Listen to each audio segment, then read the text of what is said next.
आप देख रहे हैं पंजाब केसरी टीवी। मैं हूं अंकुश महाजन। ऑस्ट्रेलिया के बाद भारत अब दूसरा दुनिया का ऐसा देश बनने जा रहा है जहां पर 18 साल से कम बच्चों का जो है सोशल मीडिया अकाउंट चलाना अब मुश्किल हो सकता है, क्योंकि ऑस्ट्रेलिया में तो पहले इसे बैन कर दिया गया है। भारत में भी इसके लिए तैयारियां की जा रही है। संसद में 2023 में एक बिल केंद्र सरकार लेकर आई थी जिसमें डाटा प्रोटेक्शन एक बिल था। अब उसी के तहत एक मसौदा जो है वो तैयार किया गया है और 18 फरवरी तक जो है माता पिता से अब राय ली जा रही है। उस मसौदे के अनुसार 18 साल से कम जो बच्चे हैं उन्हें सोशल मीडिया अकाउंट जो है यूज़ करने पर पाबंदी होगी।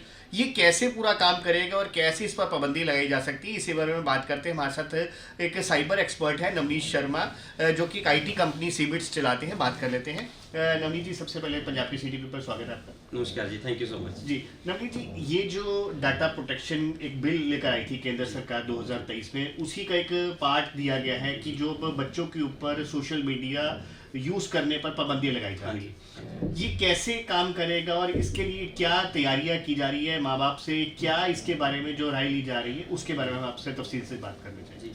इसमें ऐसा होगा जी कि बच्चा अपना अकाउंट नहीं क्रिएट कर पाएगा without the consent of the parents जी। और पेरेंट्स की कंसेंट कुछ इस तरीके से ली जाएगी। जैसे ही बच्चा कोई अकाउंट क्रिएट करने के लिए अटेम्प्ट करेगा, उसमें बच्चे की आधार आईडी, बच्चे की आपार आईडी और वीडियो वेरिफिकेशन के थ्रू अकाउंट क्रिएट हो जाएगा।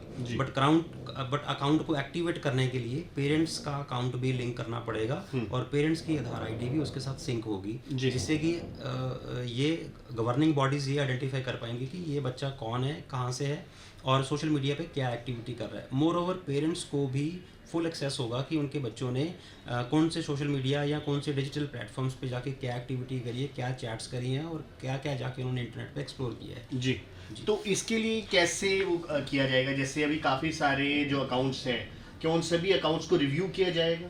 जी हाँ, बिल्कुल उनको रिव्यू किया जाएगा। एआई का ज़माना है। पहले आज से 10-15 साल पहले की अगर हम बात करें तो एक बंदे के पास फेसबुक के 15-15, 20-20 अकाउंट होते थे विद डिफरेंट नेम्स। अभी फेसबुक ने बहुत सारी रिस्ट्रिक्शंस और पॉलिसीज ऐसी अपडेट करी हैं कि फेक अकाउंट अपने आप बंद हो रहे हैं, डिसेबल हो रहे हैं। तो डे बाय डे इसमें इम्प्रूवमेंट हो रही है। जी जी। तो पेरेंट्स अपनी राय किस तरीके से दे सकते हैं? केंद्र सरकार का जो ये मसौदा है उसमें कैसे अपनी राय दे सकते हैं? एज ए पेरेंट मैं अगर पर्सनली एज ए पेरेंट अपनी बात करूं तो मेरे लिए तो ये बहुत अच्छी गुड न्यूज़ है, बिकॉज बच्चे पूरा दिन फ़ोन यूज़ करते हैं, फ़ोन लैपटॉप कंप्यूटर यूज़ करते हैं और अगर फ़ोन लैपटॉप कंप्यूटर उनको ना दिया जाए, ये भी ज़माना नहीं रह गया क्योंकि ऑनलाइन क्लासेस का ट्रेंड है। तो बच्चों को क्लासेस या होमवर्क भी ऑनलाइन ही आता है, ऑनलाइन ही असाइनमेंट उनको सबमिट करनी होती है। तो computer mobile is now part of the life, तो बच्चों को ये देना ही पड़ता है। बट अगर गवर्नमेंट कोई ऐसी गाइडलाइन आ रही है, हम बहुत लेट हैं इसके लिए, हमें बहुत साल पहले ये कर लेना चाहिए था, बट अगर ये गाइडलाइन आ रही है और बहुत जल्दी अगर ये इम्प्लीमेंट हो जाती है तो as a parent I would say कि हमें बहुत खुश होना चाहिए गवर्नमेंट की इस डिसीजन से। जी। नवनीत जी, कुछ साल पहले पोर्नोग्राफी को लेकर भी एक ऐसे एक मसौदा आया था, एक बिल आया था जिसमें पोर्नोग्राफी अगर कोई देखता है या उस साइट्स को देखता है तो उस पर बैन था और वो सीधा उसके पेरेंट्स के पास उसका लिंक जाता था, कुछ ऐसा था। क्या अब जो ये जो नई वो आ रहा है मसौदा आया है, इसके तहत भी ये सारी चीज़ों के ऊपर जो कंट्रोल करना आसान हो जाए? हाँ जी सर, इससे ये कंट्रोल करना बहुत आसान हो जाएगा। हम लोग खुद घरों में क्या करते हैं, जब हमें कोई काम होता है या लेडीज़ को जब किचन में जाके काम करना होता है तो वो अपना फ़ोन बच्चों को दे देते हैं कि ये जिद ना करे, तंग ना करे और फ़ोन देख ले। बिल्कुल। बट वो फ़ोन में क्या एक्सप्लोर कर रहा होता था ये हमें कभी पता नहीं चलता था, क्योंकि वो हमारी ही आईडी होती थी, उसमें हमारी ही एज मेंशन की हुई होती थी। बिल्कुल। बट अब अगर गवर्नमेंट की गाइडलाइंस के अकॉर्डिंगली छोटे बच्चे अगर अकाउंट बनाते हैं और वहाँ पे उनकी एज लिमिट की रिस्ट्रिक्शन वहाँ पे आती है तो वैसा गलत तरह का कोई कंटेंट वो देख ही नहीं पाएंगे, वो शो ही नहीं हो पाएगा। Moreover as a cyber expert I would say कि गवर्नमेंट ये सारे रूल अप्लाई करने से पहले सबसे पहले अवेयरनेस कैंप्स चलाए, अवार्ड्स एंड रिकग्निशन के स्कूल्स के साथ मिलके बच्चों को अवार्ड एंड रिकग्निशन के इवेंट्स चलाने चाहिए, जिससे कि बच्चे खुद मोटिवेट हों कि इस साल मेरा अकाउंट नहीं था और मुझे गवर्नमेंट की तरफ से ये अप्रिसिएशन अवार्ड मिला है, मुझे ये सर्टिफिकेट मिला है, जिससे बच्चे मोटिवेटेड रहेंगे। जैसे भारत सरकार ने बेटी बचाओ बेटी पढ़ाओ जैसी कैंपेन्स को रन किया और वो सक्सेसफुल भी हुए, वैसे ही इसके लिए भी हमें बहुत स्ट्रॉन्ग वे में कैंपेन चलाने चाहिए।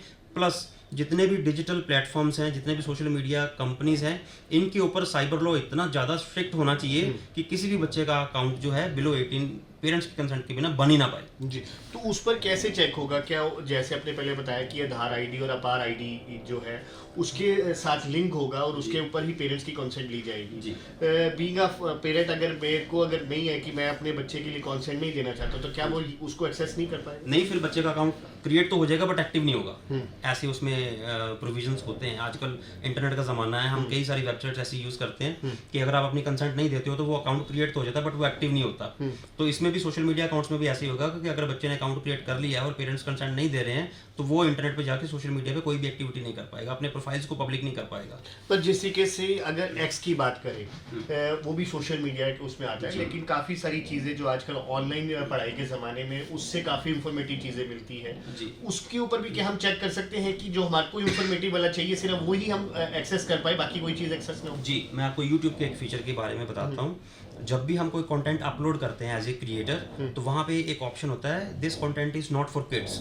हमें उसको टिक करना होता है, उसको इनेबल करना होता है और फिर हम उसे सबमिट करना होता है। तो मेरा वो कंटेंट अगर मुझे लगता है कि बच्चों के लिए नहीं बना है तो वो बच्चों तक जाएगा ही नहीं। ऐसा यूट्यूब के अंदर ऐसी फैसिलिटी है, ऐसा प्रोविजन है। बट हम गलती कहाँ पे कर रहे हैं? एज ए पेरेंट हम अपना फ़ोन बच्चों को दे देते हैं और वहाँ पे हमारा एज, हमारी सारी डिटेल सबमिटेड होती है। तो जो कंटेंट मैं देख रहा हूँ मेरा बच्चा ना देखे, तो वहाँ से वो बिकॉज अबव 18 वो कंटेंट देखा जा सकता होता है। बिल्कुल। तो इसलिए हमें बच्चों के अकाउंट बिलो 18 जब हम क्रिएट करेंगे तो जब फेसबुक, इंस्टाग्राम, एक्स या किसी भी प्लेटफॉर्म के ऊपर जब ऐसी ऑप्शंस इनेबल कर दिए जाएंगे गवर्नमेंट की गाइडलाइन के अकॉर्डिंग, तो बच्चे बिलो 18 वाला वैसा कोई कंटेंट देख ही नहीं पाएंगे। जी, उनको आएगा ही नहीं। इसके लिए जो आपने कहा कि बच्चों के पेरेंट्स से जो है वो ली जा रही है, राय ली जा रही है, पेरेंट्स किस तरीके से उस साइट पर जाकर जो है अपनी रजिस्ट्रेशन कर सकते हैं, अपनी राय दे सकते हैं? कौन सी साइट पर जाके उनको अपनी राय देनी? ये उन्हीं सोशल मीडिया अकाउंट्स के ऊपर जब बच्चे अकाउंट क्रिएट करेंगे तो उनको एक नोटिफिकेशन आएगा।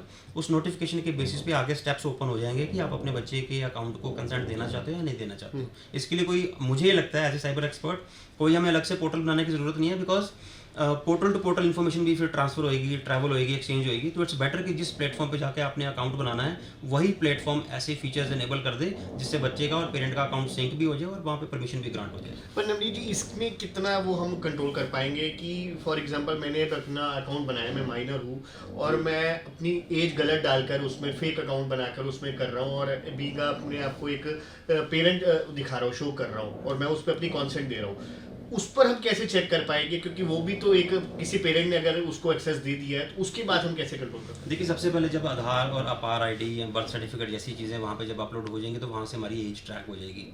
अगर हम बिलो 18 हैं तो हमारा अकाउंट बन ही नहीं पाएगा। और जो पेरेंट्स हैं उनके भी आजकल वेरिफिकेशंस हो रही हैं, सारे अकाउंट जो हैं वो टाइम, मेरे पास कई सारे ऐसे क्लाइंट्स हैं, कई सारे ऐसे फ्रेंड सर्कल से लोग आ रहे हैं कि हमारी फेसबुक आईडी बंद हो गई है, डिसेबल होगी, क्या करें? तो हम उसको इनेबल करने के लिए अपना आधार कार्ड, अपना आईडी वेरिफिकेशन, वीडियो वेरिफिकेशन करते हैं, वो हमारा इनेबल हो जाता है। तो अगर ये सारी चीज़ें सोशल मीडिया अकाउंट्स कर रहे हैं और गवर्नमेंट की गाइडलाइन से अगर ये और ज़्यादा स्ट्रिक्ट हो जाती हैं तो there is nothing to worry.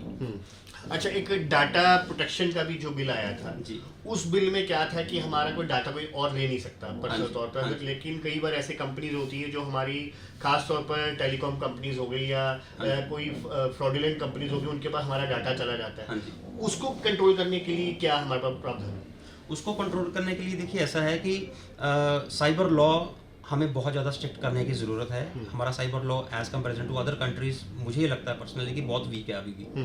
अगर हम साइबर लॉ अगर टाइट कर देते हैं, उसको और ज़्यादा रिस्ट्रिक्ट कर देते हैं, तो जितने भी डिजिटल प्लेटफॉर्म्स हैं, जितने भी इंटरनेट पे वेबसाइट्स हैं या सोशल मीडिया प्लेटफॉर्म्स हैं, उनके ऊपर जब हम शिकंजा कसेंगे तो जाके ये चीज़ें कंट्रोल होंगी। तो ये करना स्टूडेंट्स के बीच में, पेरेंट्स के बीच में अवेयरनेस क्रिएट करना इज़ फाइन, बट उनके लिए जो कंपनी जहाँ पे जाके प्लेटफॉर्म्स पे जाके जहाँ पे अकाउंट क्रिएट हो रहे हैं, उन कंपनी के ऊपर साइबर लॉ और लेजिस्लेटिव कंडीशंस लगाना बहुत ज़्यादा ज़रूरी है। नवनीत जी, इसके साथ ही एक सवाल है कि आजकल हम वर्चुअल वर्ल्ड में जी रहे हैं जो, और हम हर चीज़ हमारी, सारा कुछ हमारे एक फ़ोन के क्लिक के ऊपर सब कुछ अवेलेबल है जी। हम कोई पेमेंट करनी है तो हमारे पास उसके यूपीआईज हैं जी। लेकिन आजकल जो सबसे ज़्यादा ट्रेंड देखा जा रहा है वो इन्हीं वजह से जो है हम सोशली जो बाउंड ज़्यादा हो रहे हैं, और दूसरा कि आजकल एक फ्रॉडुलेंट एक नया तरीका जो डिजिटल अरेस्ट चल रहा है जी। वो भी इसी का पार्ट है कि उसको कंट्रोल करने में भी ये सक्षम होगा ये जो जी। डिजिटल अरेस्ट 100% इसी का पार्ट है। ऐसे लोगों को कैटर किया जा रहा है जो फाइनेंशियली स्ट्रांग है और डिजिटली बहुत कम लिटरेट है। ऐसे लोगों को टारगेट करके डिजिटल अरेस्ट जैसी चीज़ें हो रही हैं। तो अगर ऐसी आईडीज़ बनती हैं फेसबुक पे, इंस्टाग्राम पे, यूट्यूब पे या एक्स पे, ऐसी आईडीज़ बनती हैं जहाँ पे आपका डेटा पूरा ऑथेंटिक है, आपने आधार कार्ड वगैरह आपने सबमिट किए हुए हैं, तो जब सामने से कोई फ्रेंड रिक्वेस्ट आती है, कोई आपको फॉलो करने के लिए अटेम्प्ट करता है, तो आप जाके उसके प्रोफाइल को देख सकते हैं कि मेरे रिलेशन में है या नहीं है, मुझे इसको एक्सेप्ट करना है या नहीं करना। वहाँ से आप इन चीज़ों को बहुत तरीके से, बहुत कायदे से आप इनको ट्रेस कर सकते हैं। तो वहाँ से ये सारी चीज़ें कंट्रोल होएंगी जैसे जैसे करके हमारे अकाउंट्स जेन्युइन होते जाएंगे। जब हम अपना ओरिजिनल आईडी और वीडियो वेरिफिकेशन के थ्रू अपने अकाउंट्स को एक्टिवेट करेंगे तो ये सारी चीज़ें वहाँ से मैनेज होना स्टार्ट हो जाएंगी। एक आखिरी सवाल, बीइंग अ साइबर एक्सपर्ट, आपको लगता है कि ये जो चीज़ें रिस्ट्रिक्शंस होनी बहुत ज़रूरी है, क्योंकि आगे जो वक्त है वो काफ़ी ज़्यादा एआई का ज़माना और एआई से बहुत ज़्यादा मिसयूज़ हो रहा है। खास तौर पर अगर बात की जाए, अगर हमारे लिए हेल्प कर रहा है तो कहीं ना कहीं उसका हमारे को ज़्यादा नेगेटिव पॉइंट्स भी दिख रहे हैं जी। उसको कंट्रोल करने के लिए आपको लगता है कि ये चीज़ें आनी बेहद ज़रूरी है, और ये हालांकि पहले आ जानी चाहिए थी, जो नहीं आई, देर आई दुरुस्त आई अगर वाली बात है, लेकिन हम मानते हैं कि इसका सही समय है इसको लाना और इसी से कंट्रोल कर पाएंगे हम। जी सर, अभी हमें इसको इमीडिएटली इम्प्लीमेंट कर देना चाहिए। आपने देखा होगा मेरी या आपकी एज के लोगों ने कंप्यूटर 10th या 12th की क्लास के बाद सीखा बिल्कुल, था। बिल्कुल। आज फर्स्ट क्लास में हमें कंप्यूटर सीखने को बच्चों को सिखाया जा रहा है। बट मेरा एज ए साइबर एक्सपर्ट मेरा ये ओपिनियन है कि हमें what not to do on internet, ये एक मैंडेटरी सब्जेक्ट होना चाहिए हर एक क्लास के अंदर। ग्रेड बाय ग्रेड ये एक सब्जेक्ट होना चाहिए कि इंटरनेट पे हमें क्या नहीं करना चाहिए। इंटरनेट के आ जाने की वजह से लोगों ने व्हाट्सएप चलाना स्टार्ट कर दिया, फेसबुक, यूट्यूब चलाना स्टार्ट कर दिया। हमारे घरों में हमारे बुजुर्गों ने इनको यूज़ करना, इस्तेमाल करना स्टार्ट कर दिया, बट उनको ये नहीं पता कि क्या नहीं करना है। क्या नहीं करना अगर क्लास 1 से हम स्टार्ट कर देंगे तो मुझे ये लगता है कि साइबर क्राइम बहुत बहुत कायदे से रोका जा सकता है। बहुत बहुत शुक्रिया पंजाब केसरी से बात करने के लिए। Thank you. सो बिल्कुल ये थे नवनीत शर्मा जो कि बता रहे थे कि जो एक नया मसौदा केंद्र सरकार लेकर आई है एक बेहद ज़रूरी था और इसको हालांकि पहले आ जाना चाहिए था, लेकिन अब जिस तरीके से इसे इम्प्लीमेंट करने की कोशिश जो की जा रही है इसकी वजह से अगर ये इम्प्लीमेंट हो जाए तो काफ़ी सारा जो साइबर जो अपराध है उस पर कंट्रोल करने में काफ़ी आसानी मिल पाएगी। और साथ साथ खास तौर पर जो आजकल डिजिटल अरेस्ट का जो ज़माना है, क्योंकि आए दिन हम अक्सर ऐसी खबरें सुन रहे हैं, कभी किसी को डिजिटल अरेस्ट कर दिया, पूरा एक सेटअप तैयार किया जाता है और उसमें लोगों को फंसाया जाता है, उसी के तहत। और अब जो खास तौर पर ये जो मसौदा आया है कि इससे माँ बाप की कॉन्सेंट के बिना बच्चे अपना सोशल मीडिया अकाउंट नहीं चला सकते, तो एक बेहद ज़रूरी कदम था और जिसके ऊपर अब काम करना शुरू कर दिया गया है। और इससे 18 फरवरी तक जो माँ बाप से जो उनकी राय ली जा रही है और उसके बाद केंद्र सरकार इस पर कोई फैसला लेकर इस पर नया कानून बना सकती है। वीडियो जर्नलिस्ट विशाल के साथ अंकुश महाजन, पंजाब केसरी टीवी, चंडीगढ़।